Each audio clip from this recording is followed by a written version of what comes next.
Hey, it's Dr. Joe. So we've been suffering for a while with really tight hip flexor muscles. If you have been, you're not alone. I'll tell you, the hip flexor muscles are probably the most tight and restricted group of muscles among adults.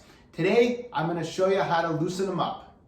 So the primary hip flexor muscle of the body is known as the psoas. It's connected to the lesser trochanter of the femur, basically the upper portion of the femur, and then it attaches directly into the spine. It attaches into the T12 all the way down to the L5 vertebrae.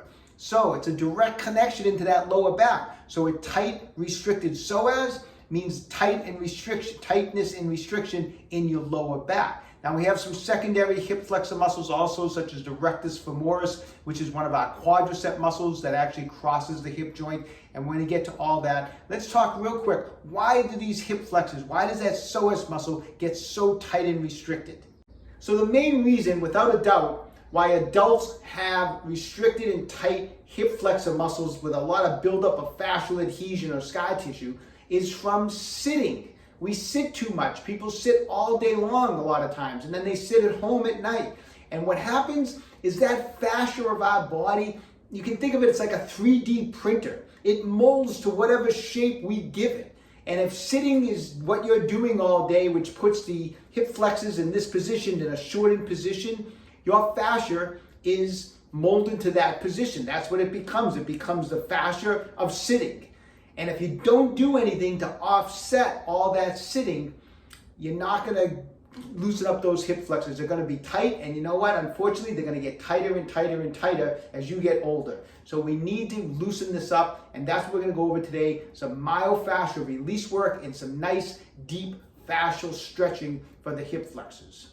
So I want you to start with this myofascial release work first before we get into some of the fascial stretching, okay?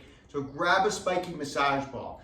Now we can't get to all of the hip flexors. For example, the psoas, it's attached deep into your spine. So we're not going to be able to get to that section of it. But we're going to try to do the best we can to get to as much of the psoas and to as much of the other hip flexor, secondary hip flexor muscles as we can.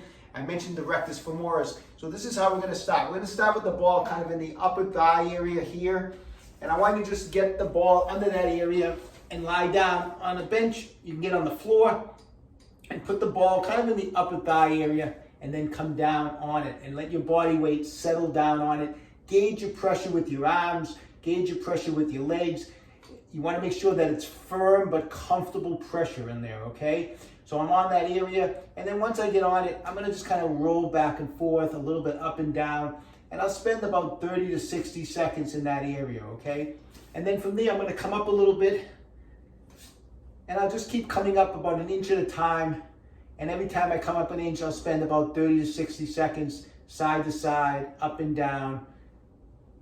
And then continue to move it up. You can come above the crease of the hip here. You can kind of come above it and just try to get into that upper part of the pelvic area here. And just spend some time rolling it. So do the best you can. It might get a little uncomfortable the higher up you come, but just still try to do the best you can to use firm but comfortable pressure and try to work out as much of the hip flexor as you can in there with some myofascial release work.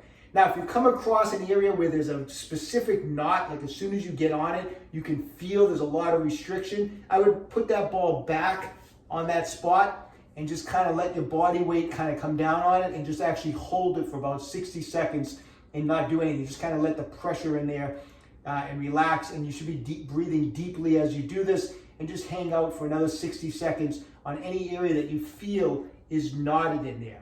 Once you do that myofascial release work, we can move on to some fascial stretching. Okay, so for this first stretch, I just want you to lay on your back. You need to be on a bench, or you can lay on your bed, or you can lay on your sofa, but you need to be up off the ground, okay? Have your legs out straight just like that. I'm going to stretch my right hip flexor. So I'm going to bring my left knee up. I'm going to hold on to it. I'm going to pull it towards my chest, and I'm going to hold it just in this position. The right leg now, I'm going to let it fall off the bench. I'm going to keep it straight, but I'm going to let it fall off. Don't let the heel touch the ground. It should be off the ground so that we can get a stretch here. You should feel the stretch right across the hip. Let that foot just kind of hover off the ground and hold this stretch for 30 seconds. And while you're doing it, I want to make sure that you're relaxing, you're breathing. I should mention that the psoas muscle, it has fascial connections to the diaphragm. So whenever we're stretching it, we need to make sure we're taking some nice deep belly breaths. You breathe in through the belly and then blow out. So take a breath in, let the belly expand, and then blow out. Nice deep breathing. Now, one of the reasons I should mention why we have these tight hip flexors from sitting also is that a lot of people are shallow breathing all day long while they're sitting. And that shallow breathing adds to the restriction of the psoas. So when you're stretching the psoas, make sure you're breathing deeply. Do that stretch 30 seconds, 3 times on each side. Okay, this next stretch is an awesome stretch for your fascia, okay? So I want you to get down on the ground. You need a bench again, have it behind you. I'm going to get into this position where I'm going to be stretching the right hip flexors. I'm going to hook my right foot on the bench, let the knee come down, the front leg, the knees bent at about 90 degrees. We're going to start leaning just a little bit forward. I want you to start from this position. Now, it depends on how tight this is for most people. Some people can go way back. Some people, you may be kind of stuck a little bit forward at first, okay? That's okay. Wherever your position is, you just start from it. Couple key things. I don't want the back arch. I don't want to be like this. I don't want an anterior pelvic tilt. I want a posterior pelvic tilt. So make sure your pelvis is tilted posterior and your torso is straight. Now, from whatever your starting position, whether it's here or here, I want you to try to slowly lean back and bring your buttocks as close to the heel as you can. If you can bring it directly to the heel, that's awesome. But at no time, I want you to lose this straight position of your body. You want this straight posterior pelvic tilt, and I want you to bring it back as far as you can, keeping upright just like that. When you get to this position, I want you to hold it for 30 seconds. And what are we going to be doing? We're going to be breathing deeply. Deep breaths in where you expand the belly, and then all the way out. 30-second hold. We're going to do it 3 times, and then do the other side 3 times.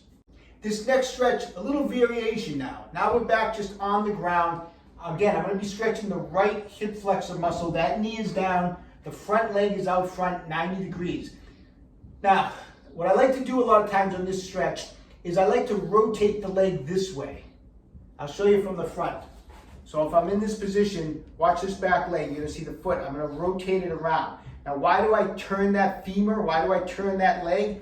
Because the lesser trochanter is kind of around the back, and so by rotating it, I kind of bring the attachment more forward. So I feel like I get a better stretch this way because I don't have the psoas wrapped around my femur. I'm bringing it out to the front, okay? So I like to turn that leg a lot of times when I do the stretch.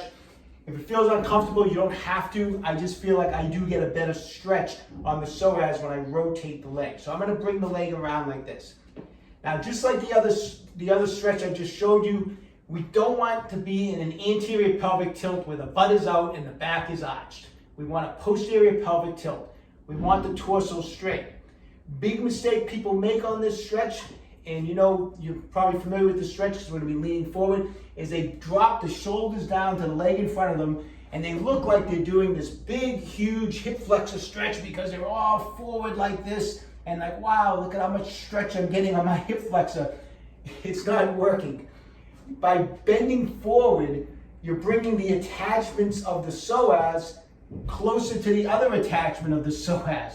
So you're defeating the purpose of a stretch. A stretch is where you're supposed to elongate the muscle, and if you drop down, you're bringing the 2 ends of the muscle together. So it doesn't work that way, okay? So rotate here, torso's up, pelvic is in a posterior pelvic tilt, torso is up straight, and I'm right in this position. I'm gonna lean forward. I'm gonna think of taking my hip and pushing it to the wall in front of me. It's a much more subtle stretch when you do it this way. There's no huge movement, but I'm gonna push my hip to the wall in front of me like this. I'm gonna feel that stretch. When I get to the position where I feel that stretch in here with a nice straight body, I'm gonna come up and over with this arm, and I'm going to try to stretch over to my left side. And at this position is when we're going to hold it for 30 seconds.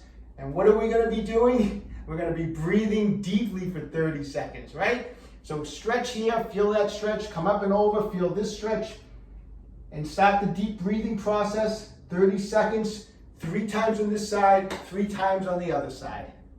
Okay, so get working on those techniques at least 2 or 3 times per week. If you're someone who sits more than 6 or 7 hours per day, which is a lot of you, you need to be doing those techniques, if not daily, at least 5 or 6 times per week. I'm telling you, those hip flexors can ruin you as you get older if you leave them tight and restricted. So take my advice, get working on those hip flexors, and take control of your own health, stay young and train hard.